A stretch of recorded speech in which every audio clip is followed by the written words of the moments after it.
Thank you very much, Josh and Alicia and the entire team for making this meeting possible. Good evening, good afternoon, good morning to all the viewers virtually. Thank you for being here as well. And Josh, I loved when you said you read the first edition as an undergraduate. It just makes me feel so much younger. You're welcome. So yes, I am going to talk about SEPE factors. SEPE stands for social, economic, political, and emotional factors, and how these influence human physical development. You can see that I'm emeritus from Loughborough University and also from University of Michigan Dearborn, but I'm an active member of a group out of University of California, San Diego, and the Salk Institute called CARTA, the Center for Academic Research and Training in Anthropogeny. Anthropogeny is an old word, a 19th century word that really talks about the entire human phenomenon. Visit the CARTA, if you Google CARTA San Diego, visit the website. Lots of really good information from some really good people, not just me, but lots of other really good people around the world. Okay, so let's get started. And before I talk about SEPE, many people don't know where Loughborough is, or even how to pronounce it. The locals pronounce Loughborough, O-U-G-H, used 2 times in that town's name, and 2 different pronunciations, Loughborough, O-U-G-H, especially for non-English speakers, is a real problem. There's about somewhere between 7 and 15 pronunciations of O-U-G-H in English. I'll let you look them up. Anyway, Loughborough, as you can see from this map, is the center of the universe, actually, and it's about 100 miles, 140 kilometers north of a small village called London, which has been much in the news, of course, the past few days. Loughborough University, here is our the sign you can see from the street in front of the university entrance, our coat of arms. It's not an old university. It didn't become a university until the 1960s. Before that, it was a technical school, and before that, it was mostly a school for manual arts. And if you go into some of the older buildings, older means 1930s or so, buildings on campus, some of the tables and chairs in those buildings were made by the students who were in attendance as artisans, craftspeople in the 1930s.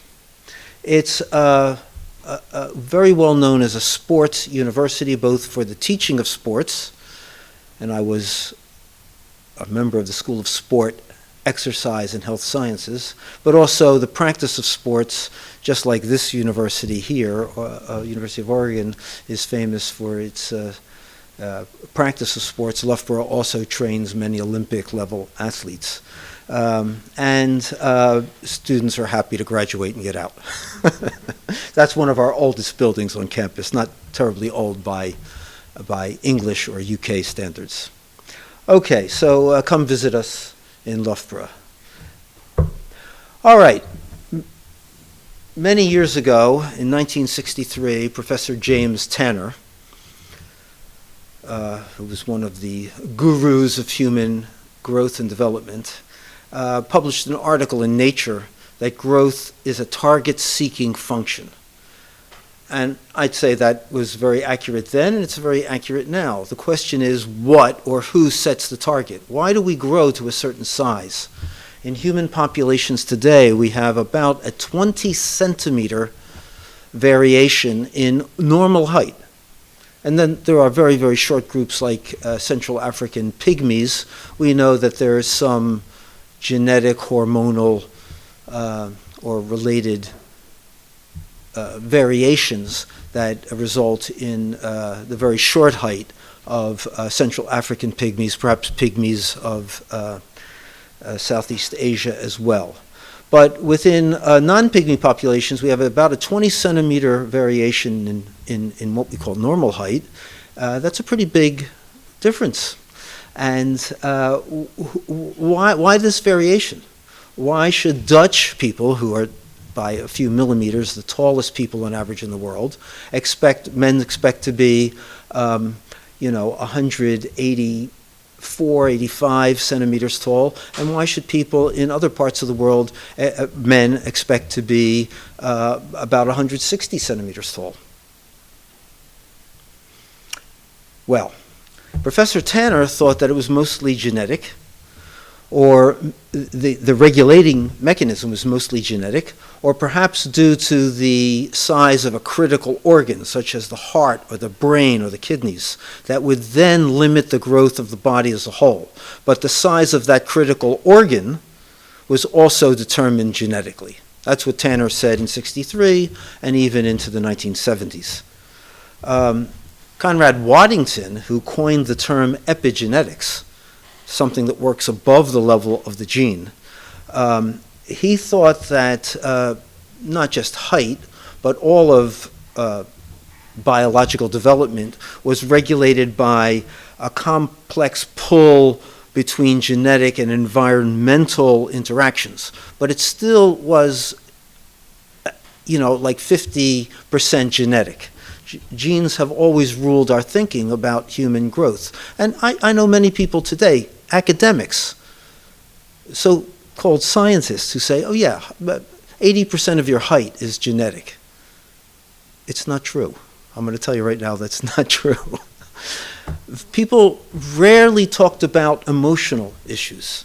So I just took this one image of the need to understand the stages of emotional development in infants, children, and other young people. And we'll see in just a few minutes how we've known for almost a century how emotional factors can regulate human physical development. But we've just been blinded by the fascination with genetics, and we've ignored other factors. So a couple years ago now, I published this article called Social, Economic, Political Factors Regulate Human Growth and Development. If you're interested, there's the link to it. And you can find it online pretty easily. Sometimes people ask me, why do I call it social, economic, political, emotional factors? Why not just leave it at the more traditional social economic status, SES? That's what's mostly used in the literature, SES. And the reason is that SEPE factors go beyond SES. If you go back in the literature to the creation of the concept of socioeconomic status, it was mostly if you look at the way it's used today, it's mostly about fathers or parents' educational level and occupation. It's mostly about money. But if you go back in the literature to see the creation of the SES concept in the 1940s, it was really about prestige. And that's why in North America and Europe and Japan, wealthy nations, and increasingly elsewhere, of course, parents' education level and occupation is all about their prestige. So people with more education and more highly remunerated, paid occupations tend to have higher prestige. The SEPE concept is to bring back that idea of prestige, where people are situated in their social group, higher prestige or lower. What is their social identity? How do they identify within the group? And what are their aspirations for social status in the group? Also, I borrow other concepts from psychology and related fields about ego motivation, motivation to move ahead to a higher social position, and task motivation, to do a job well, take pride in your job, and be respected for all of that. So these are more emotional factors that I think they may not be uniquely human, perhaps non-human apes and monkeys and other species have some of these prestige and motivational factors. I'm pretty sure they do, but certainly in humans this drives every human culture, from industrial, post-industrial societies to foragers to pastoralists to horticulturalists. Prestige is super important. As I said, we've known for over a century that emotional factors affect physical development of infants and children. Without love and emotional security, there is a failure to thrive. That is what medical clinicians call the syndrome of not physically growing and in fact dying. There is with no love, there's a failure to thrive, there is no growth, and there is death. This image of nurses, and notice the masks over their mouths, their different nurse headdresses which showed what school they went to and what status they have in the nursing profession. They're all gowned up, they're taking care of the needs of these infants in the cots. These are infants in foundling homes. These are infants that were abandoned in the early part of the 20th century, and they found their way into New York City Foundling Hospital. Everyone under the age of 2 who went into that hospital died. They were given food and they were given care, and their clothing and bed sheets were changed, but they weren't given love. A man, Dr. Chapin, in 1915 published the awful statistics about these deaths. And later in the 1940s, Drs. Bogin and Spitz, Dr. Spitz especially, came up with this hospitalism syndrome of young people who either died or failed to grow and were very small for their age. We know this even today. Here's a case from Texas from 2012. The boy on the right is older than the girl on the left. They're brothers and sisters. But the boy on the right, his growth stopped when his parents entered a very nasty divorce situation. And the boy's growth stopped. His sister's growth continued. We've known about these kinds of cases of children who just stop growing when they face a terrible emotional crisis in their life. Another boy I've written about, a case I've written about, is a boy who got into an argument with his father. He was 12 years old. He got into an argument with his father, who worked as a roofer, and the father fell off a building, and anyway, a phone call was made to the family, and erroneously, the boy answered the phone, and they told him his father was dead. His father had not died, but someone gave him false information. His father had died in this accident, and the boy blamed himself for wishing his father was dead. He stopped growing until he received growth hormone treatment and emotional therapy at about age 20. So for 8 years, he just didn't grow or physically mature, sexually mature. So we've known about these cases, but we've never really applied it at a population level. Of course, as anthropologists, we work with populations, not just with clinical cases. So that was published in Tulsa, Oklahoma News in 2012. We should have known better.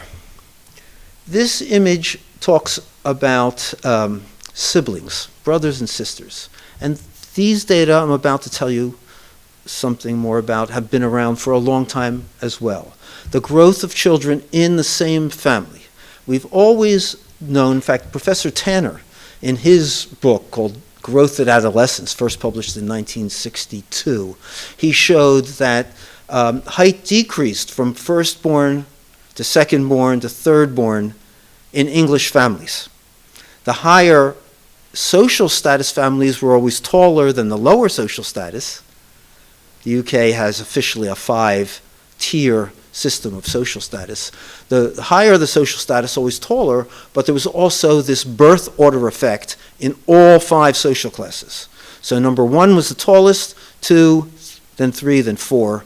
Now, you're going to tell me that you're the third born in your family, but you're the tallest. Of course, there are many individual variations on this, but the reason we look at populations and the reason we do something called statistics is to see what are the really important trends. So your personal situation may be different, but overall, in all human population studies, there is a birth order effect. Most human biologists and sociologists say that it is a resource allocation effect. In other words, the second born, there's just less material resources for the second born, including food. So people look to a kind of nutritional explanation. There is a study out of Bristol, England, University of Bristol in England, called the Owl's Pack study. And that study has been, they enrolled families, so the parents and infants and children of families, they've been studying them for, I'm not sure, close to 20 years. Most of these families are middle to upper middle class. And in the UK, there is universal health insurance, the national health system. There is universal education. Most of these families have no problem with material resources. Of course, everybody could use more money, but I can assure you that food is not a limiting factor. Health care is not a limiting factor. Deciding which of your children is going to go to school is not a limiting factor. Yet the people of the Owl's Pack study, some biological anthropologists, part of the study, published a few years ago these data showing that the line at the top, I don't know if you can see my pointer, this is children, firstborn children or no siblings.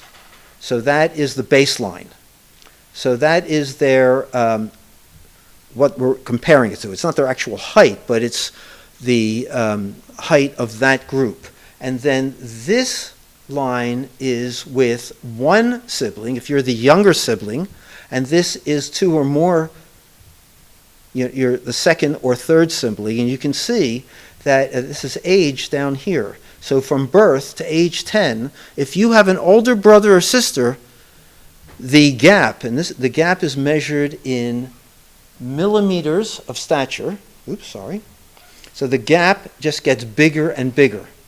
So the distance from that baseline just gets bigger and bigger until you're more than a centimeter shorter, almost a centimeter and a quarter shorter to a centimeter and 3/4 if you're second or third born in the family.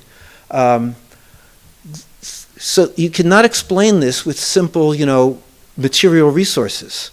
But what we know from sociologists of families, a pointer? Okay, what we know from sociologists of families is that, well, first let me just say, as you can read here, the Owl's Pack study families are relatively wealthy and there's no material shortages in these families.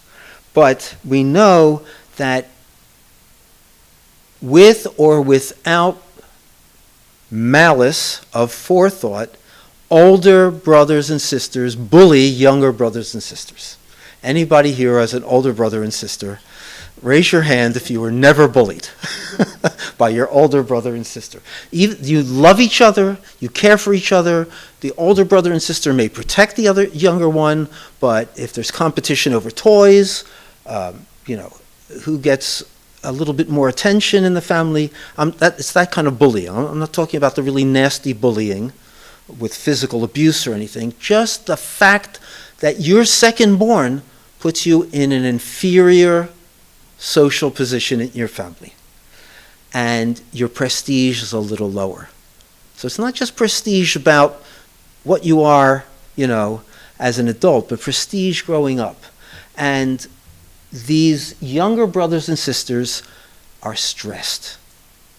They're just stressed by the presence of their older brother or sister. The effect is stronger if the older sibling is a boy than a girl, but it's present with both boys and girls. We'll see in a bit that increased stress leads to a reduction in the hormones that are responsible for bone growth. And this results in reduced stature. You may say, well, it's only millimeters. Well, it gets up to about a centimeter and a half. And from a statistical and biological basis, that's a huge difference. So let's in fact look right away at some of the factors that influence the most important hormone that influences growth of the skeleton, and that is insulin-like growth factor 1.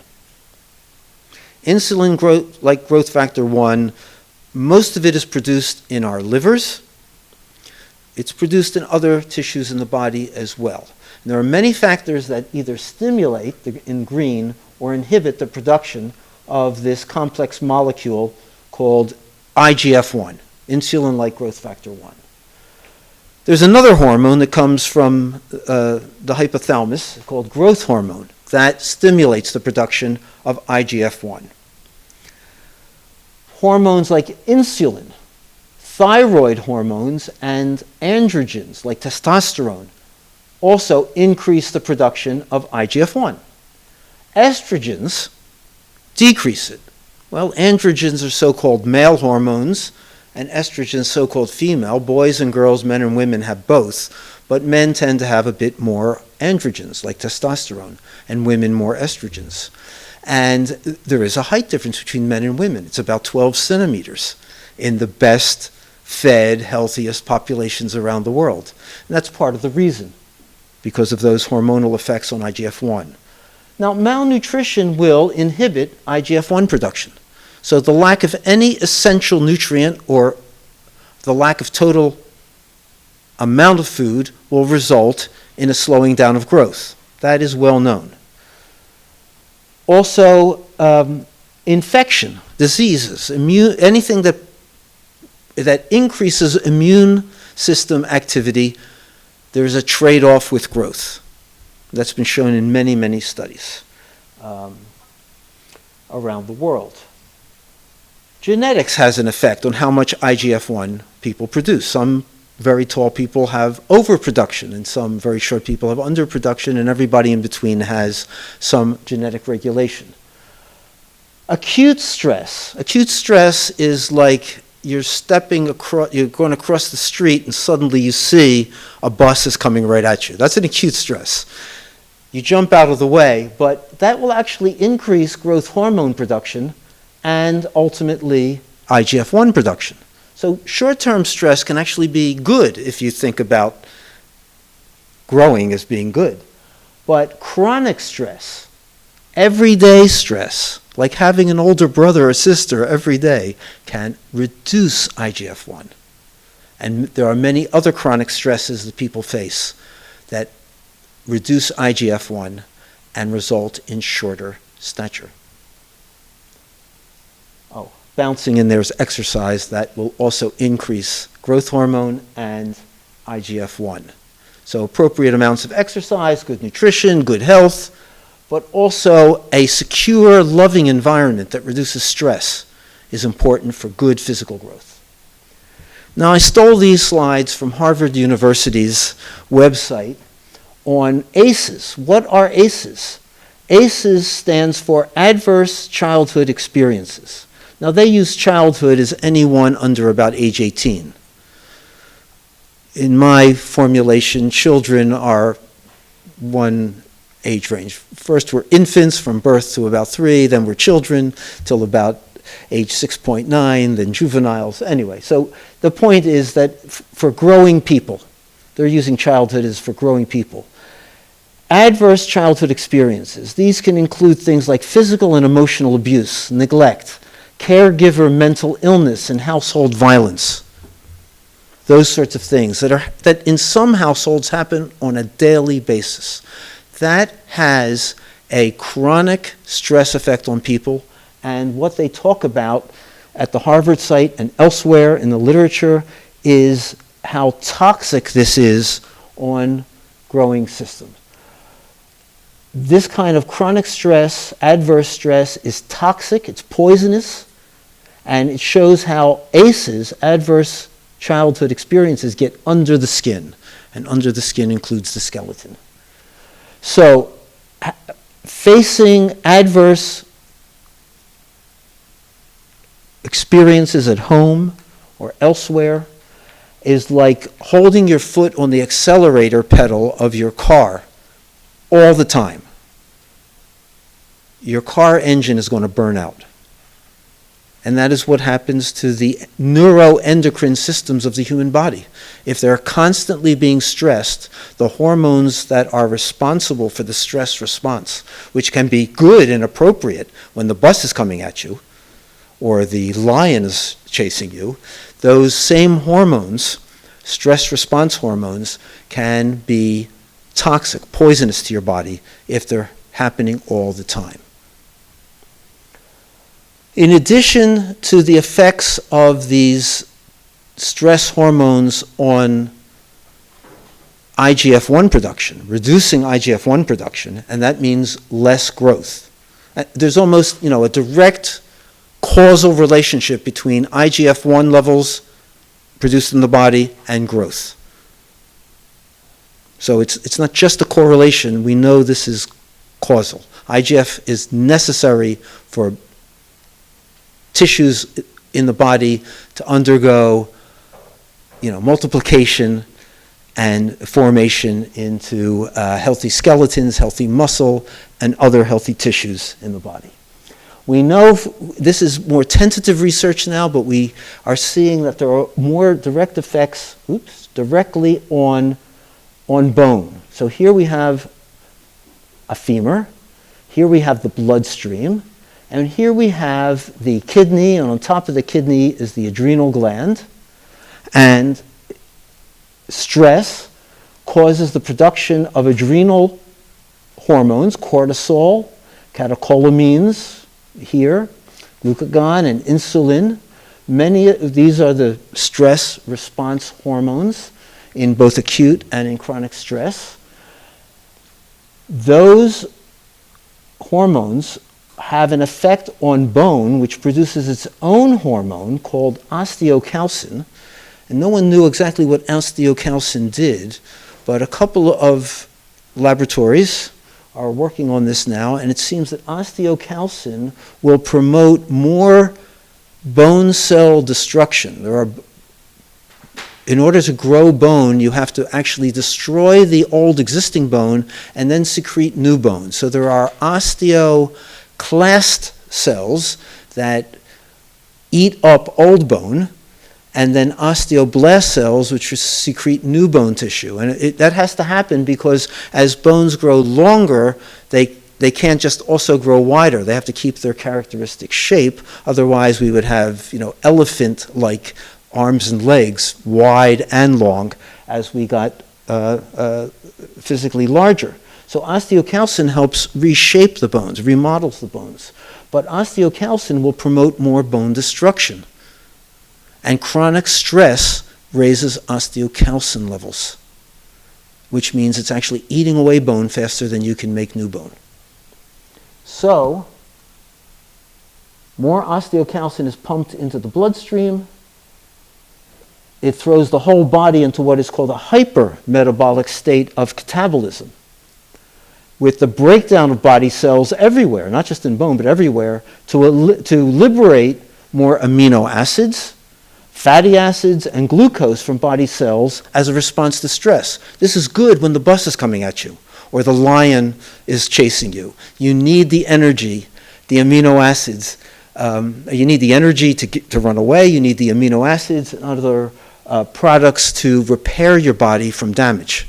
So short-term stress is good for growth and repair. It's good for things like losing weight. Short-term acute stress from like exercise is part of the reason that exercise helps you lose weight if you combine it with calorie restriction.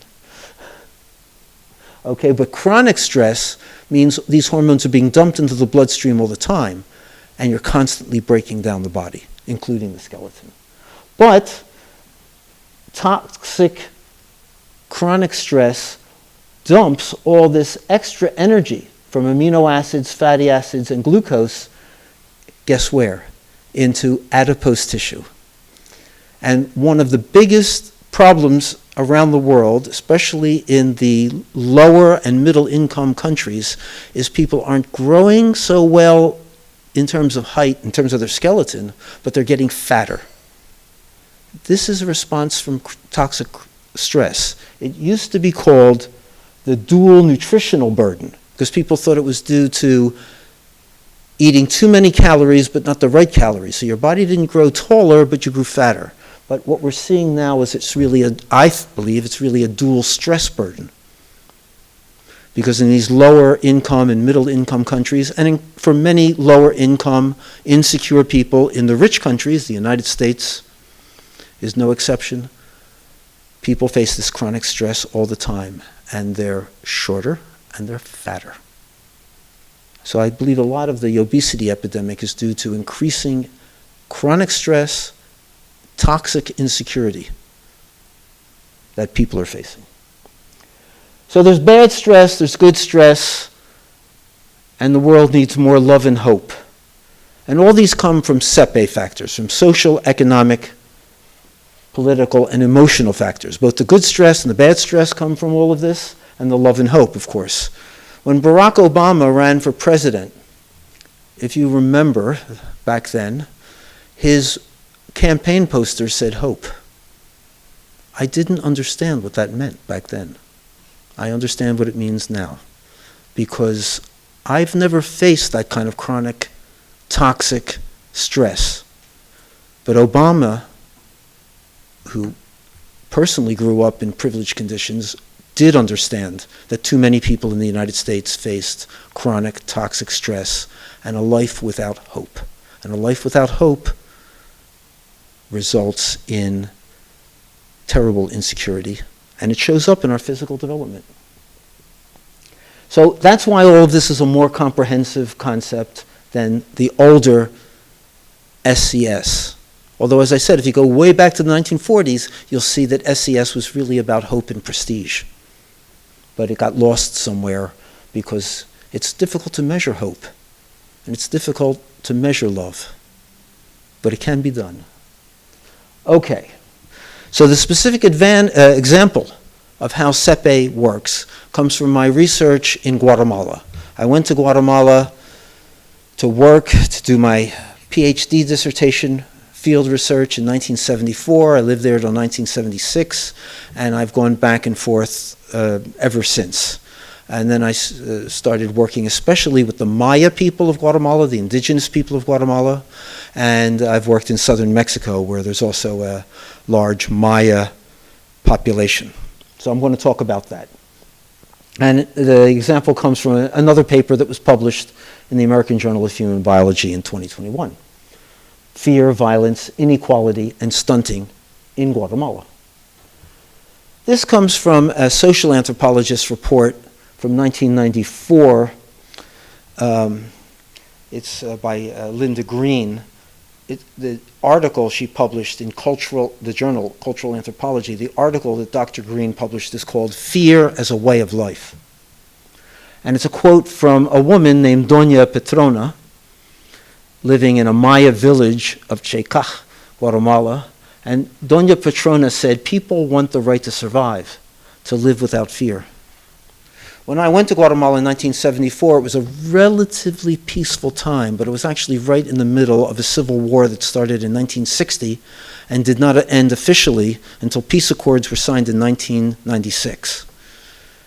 The civil war ended technically in 1996, but the country remains terribly insecure, terribly violent, and most of the people live in terrible poverty,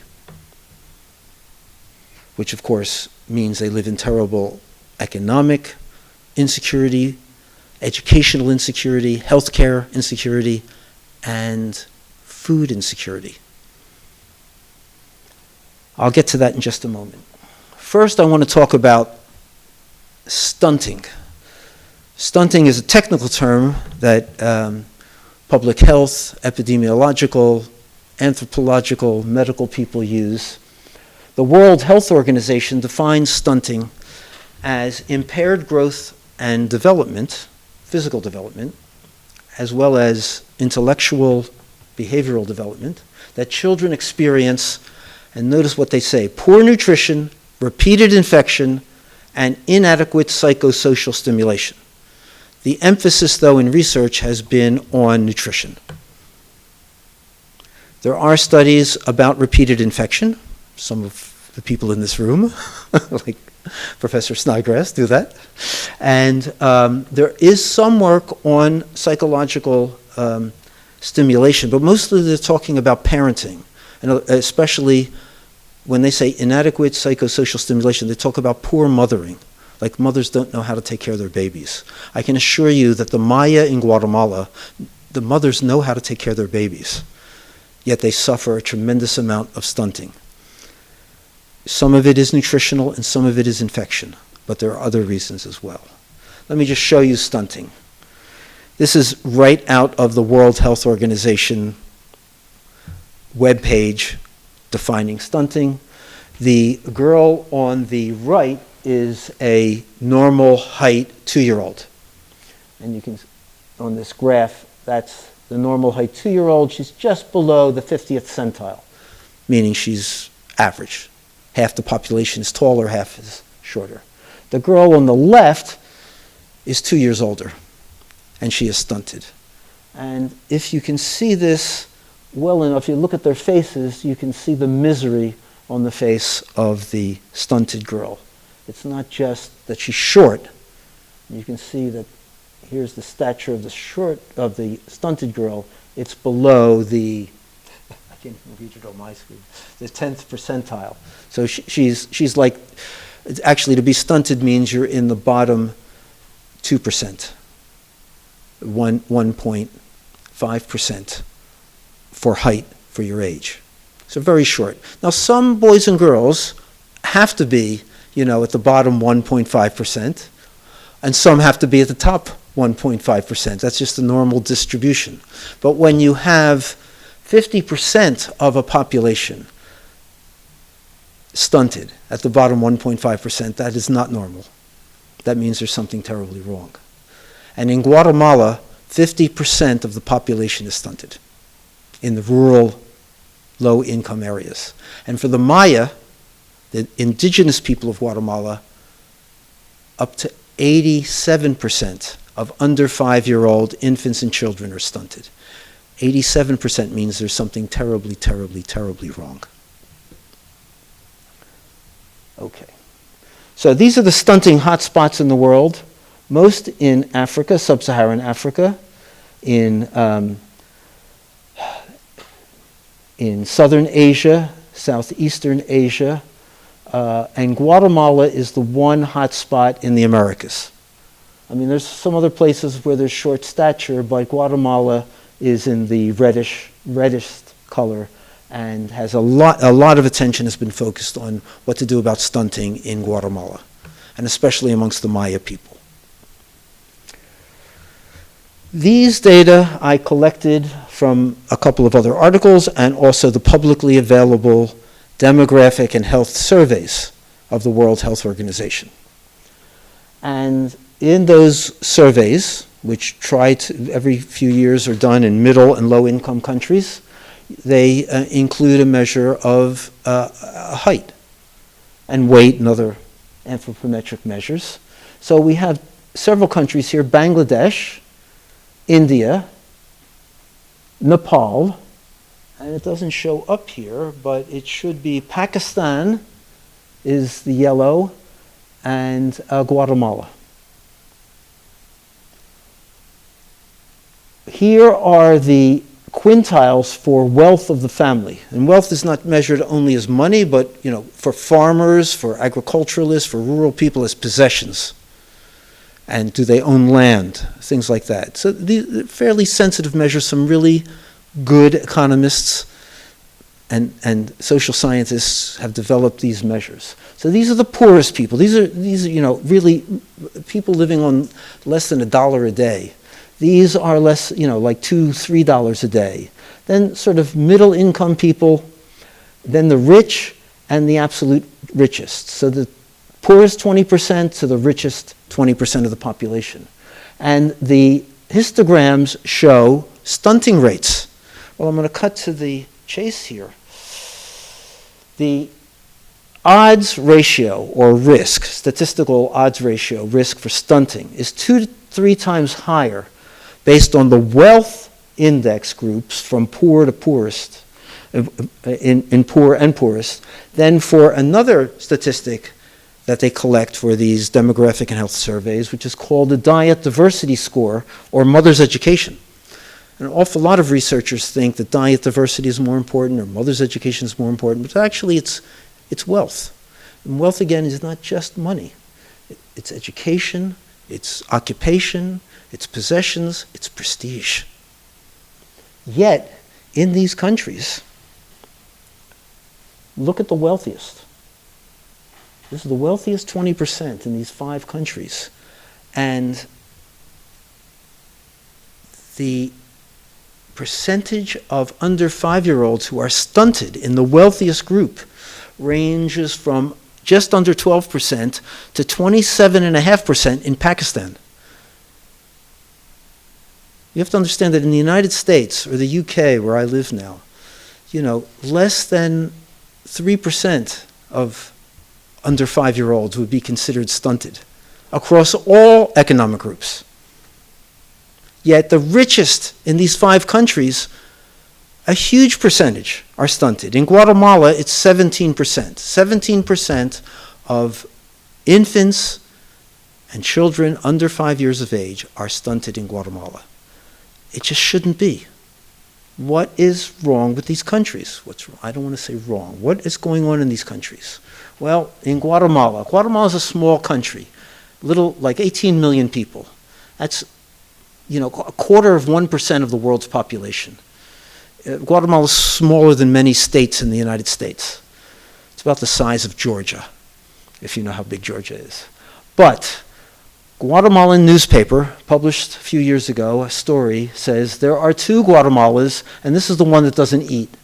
And it's not just the Maya, it's poor, rural people live with, it's not that they really don't eat, they have food insecurity. Food insecurity does not mean starvation. It means you just don't know if you're going to have the foods that you need for health and enough food all the time. And that creates chronic stress. It creates chronic stress in women, and it creates chronic stress in pregnant women, and it creates chronic stress in their infants and children who are exposed to mothers who are constantly stressed. 23%, according to official Guatemalan statistics, suffer food insecurity. It's higher in rural area and highest in the indigenous Maya. By the way, the Maya number about 7 million people, which makes them the largest Native American ethnic group. Much, much larger than most North American, US and Canadian ethnic groups. Yet many people say, oh, you work with the Maya, you mean you're an archaeologist. The Maya are all dead. No, there's 8 million Maya. Actively identified Maya. And then there's a lot of people who come from Maya backgrounds.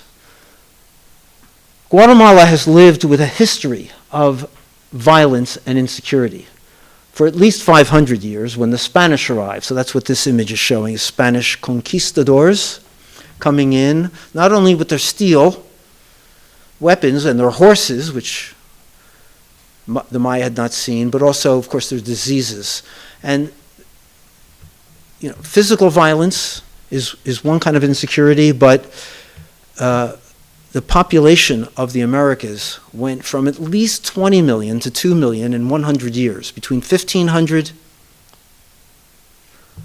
and 1600 of the Common Era, the population was reduced by 90%. Because everyone became ill at the same time from things like measles and plague and smallpox, diseases that had not existed in the Americas. When everybody's sick at the same time, who makes food? Who takes care of the ill? Who fetches water? Plus, you're scared out of your wits from this disease. Are the gods punishing me? Do I deserve to die? So you live with all that physical and emotional insecurity. That insecurity exists today, and it has existed for 500 years. Guatemala, according to Travel Safe website, is not the safest country to visit. It has extremely high common crime rates, robberies, assaults, kidnappings. So be cautious if you go to Guatemala.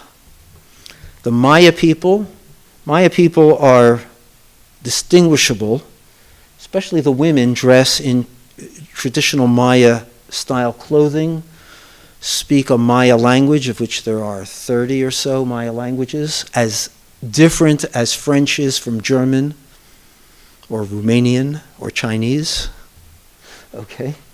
And have many other traditional Maya values, beliefs, cultural practices. These women in 2019 are still remembering war crimes that resulted in the murder of many, many people in their village during the hot times of the Civil War, especially from about 1978 to 1988.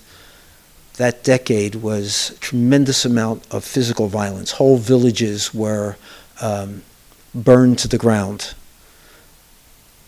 Villages were massacred, and the bodies placed into mass graves by the Guatemalan military. One man is most responsible for these crimes, Efraim Rios Montt. Here is a wanted poster for him. It says, "Wanted for genocide." The pictures in the front are pictures of prominent Guatemalans, journalists, politicians, religious activists who were murdered by Rios Montt's death squads. He was dictator of Guatemala, Rios Montt, from 82 to 83. He became a congressman after that, and under the Guatemalan Constitution, a serving congresshuman cannot be prosecuted. When he left office in 2012, a prosecution was brought against him. He was convicted in 2013 of trying to exterminate the Ixil Maya, one of the Maya groups, whose villages were wiped out by his forces. He was acquitted by the Supreme Court, mostly a court packed with judges that Rios Montt's friends put in place. And he died out of court. He really never served time in jail. The genocide campaign that Rios Montt enacted forced about 1 million Guatemalans to migrate elsewhere, most into Mexico and then into the United States. No one knows exactly how many Maya and other Guatemalans, it's not just Maya, it's other Guatemalans, came to the United States, but they're everywhere. I did a bicycle ride from Portland to Eugene over the last 3 days, and I saw Maya people in some of the restaurants where I stopped to eat. Didn't say much to them, but I knew that just by the way they were speaking, I knew their accent was not Mexican, it was clearly Guatemalan. These shock troops, called Cabiles, were Guatemalan Army Special Forces. They were trained basically to exterminate Maya. The Maya were not combatants in the Civil War, but the Maya often supported the government opposition forces, giving them someplace to sleep and some food. And therefore, the Maya became enemies of the state. And the Rios Montt and his followers tried to wipe out the Maya villages so there'd be no support for the opposition. The Cabiles officers, the officers who trained these men, were trained in the United States, at U.S. Army facilities in the United States. Cabiles have been prosecuted in the United States. And one of them, during his trial, said, they ordered us to kill all the people. They've admitted it. None of the officers I think 1 or 2 officers has been convicted. None of the higher ranking politicians from Guatemala has ever been convicted of a war crime. Forensic anthropologists have excavated many of the mass graves. I know a few of these people who've done the work. Each one of these packages is the remains of a person. And there are just hundreds and hundreds of such packages. We know that they were executed because the forensic anthropologists know their job. The bullet holes go through hands, go through the back first, the back of the skull. That is not someone who is fighting. That's someone who is scared and trying to defend themselves. The Dos Eres slaughter was one of Rios Montt's worst campaigns. 300 total people, 113 killed. First tortured, raped, and then executed. This man was president of Guatemala from 2016 to 2020.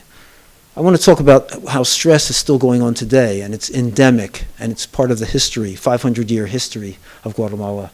Jimmy Morales, he was president, and he looks like a good guy there. And he's even, like holding perhaps a Maya grandmother there. He was a former television comedian. How does he become president? Well, his family is one of the 20 families that really runs Guatemala. The rest of his brothers, uncles are in the military and in business, and they've run the country. He was well known. As a television comedian, his most successful character was when he put on blackface and an afro wig and acted like a stupid clown. That was very popular in Guatemala in the 21st century. So it just gives you an idea of what people in Guatemala live with. Okay? During his tenure as president, in fact, right after he was elected, the Guatemalan Postal Service closed down for 3 years. If you had packages in the post office, you just couldn't get them. And much of the rest of the government also fell apart. That creates tremendous insecurity. The New York Times in 2019 said Jimmy Morales is a president against democracy. He forced the United Nations Human Rights Commission out of the country. He forced the Truth and Reconciliation Commissions out of the country.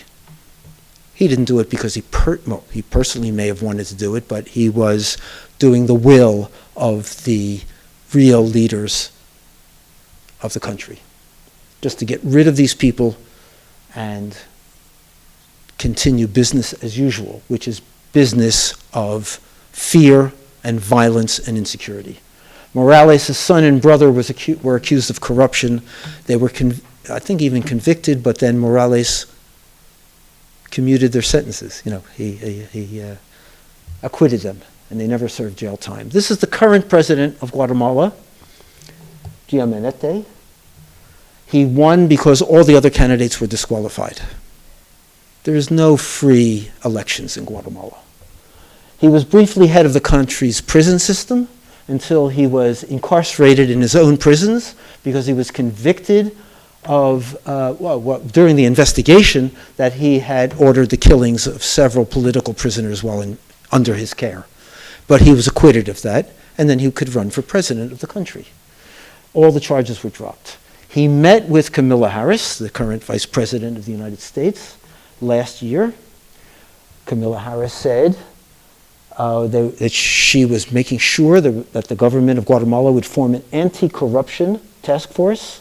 And this is Harris's quote: "We must root out corruption wherever it exists. It erodes the confidence of the people have in their government and its leaders." Nothing ever happened. So, inequality and violence in Guatemala just has been there for hundreds of years, multiple generations still there. 40% of the population at least are indigenous, some people say, and I'm one of them, more like 60%. Most of the population, indigenous population, lives in poverty. That creates insecurity. Guatemala is the third lowest on the Gender Inequality Index. That means third worst in the world on the Gender Inequality Index. So women feel the brunt of this. Women are the mothers. Their children, their infants and children, therefore, feel these insecurities. Guatemala has the third highest rate of violent death to women. Out of every 100 murders of a woman, only 3 are properly investigated, only 1 ever goes to court. So if you want to murder a woman, go to Guatemala. You'll get away with it. Most are domestic violence, but it doesn't matter. It means men can brutalize their women partners. By age 15, most indigenous girls have dropped out of school, and by 18, they're usually married and start having children. So, just very briefly, the Union Bank of Switzerland and Wealth X, which is out of Singapore, very, of course, high income places, they say more than half the economy of Guatemala is controlled by 260 individual people out of 18 million. That's how unequal things are. If you think things are bad in the US, you ain't seen nothing until you've gone to Guatemala. 1/1000% of Guatemalans have more capital than the rest of the country, and really than the rest of the government. People live in tremendous insecurity from the weather, climate change, more hurricanes, more flooding. People's homes are wiped out, and there's no help programs. Guatemala has the 4th highest murder rate, period, not just murder rate of women, but 4th highest murder rate and extortion rate, highest extortion rate of all countries of the Americas, at least. It has some of the most highly developed organized gang systems for extortion and crime and murder. The Guatemalan gangs operate in the United States. Barrio 18, Barrio 18, neighborhood 18, it's a zone 18 in Guatemala City, operates in Los Angeles, but its headquarters is in Guatemala. So they have international criminal networks. Most of the leadership of these gangs and extortion and kidnapping groups are former intelligence agents, police officers, et cetera, from the government. So the corruption is just everywhere. And the insecurity, therefore, is everywhere. Kidnapping hotspots around the world. Remember those short countries? India, Pakistan, Nepal, and Guatemala. I can't remember the other one on the list. But they're countries with very high kidnapping rates. People I know in Guatemala, almost every upper middle class family I know has had someone kidnapped. Most of the people get their loved ones returned after they pay the ransom. It's a business. And the kidnapping rate has gone up. The latest figures are 2015, but it's continued to go up. So, everywhere in Guatemala, people have private security. You want to go shopping in Guatemala? Wonderful.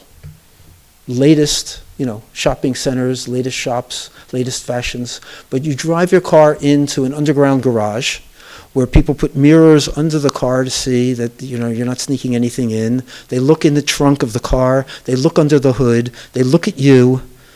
You might have to show identification. You park, and then inside, everything is enclosed. There's no open air anything. If people want to go out for dinner, it's to a secure, really a prison, but to a very posh, expensive restaurant. That's the kind of fear everyone lives with, even the rich.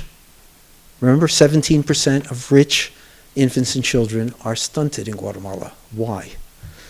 They're well-fed, they have great medical care, they have probably loving parents, professional nannies who take care of them, yet they're still stunted. It's not those factors that the World Health Organization says, infection, nutrition, and poor parenting. Even the poor face this. Kidnapping and murder is just a way of life for everyone, including the Maya. These 2 women are carrying pictures of their sons who were kidnapped and murdered, probably for some personal arguments, some sort of dispute, retribution, something like that. Everyone faces it. So there we are, with in every one of these countries, stunting rates that you would never, ever, ever expect in the richest 20% of the country. It's due to the social, economic, and political systems which create ecologies of fear. That's the emotional. That results in toxic stress and low, ultimately, high levels of stress hormones, low levels of growth-promoting hormones, and ultimately stunting. All of the nutritional interventions and all of the water improvement, water and sanitation interventions to try to do something about stunting have failed. My colleagues and I published one Cochrane review, a systematic review of all studies done in urban areas in low-income countries and on nutritional interventions. They all failed. Some even had negative results. In other words, where they added more nutrients to some sort of intervention group, they actually got shorter. None of them got taller. Same with Cochrane reviews of water and sanitation studies to do something about infection. Interventions that do something to improve the lives of women so they can better take care of their infants have shown some improvements, but very small.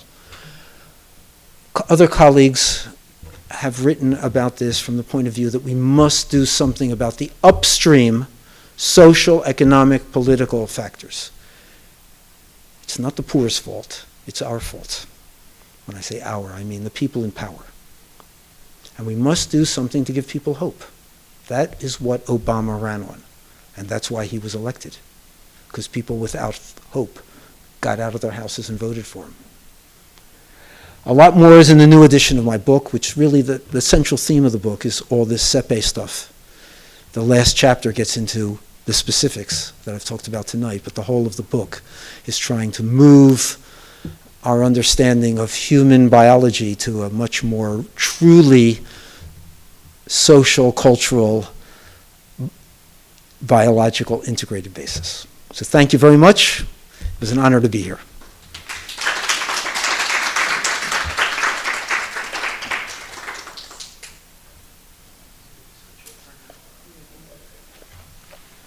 Should I sit down or? You can stay up here. I think what we're gonna do is we're gonna switch off the live stream and load up on Zoom, and then people who are joining us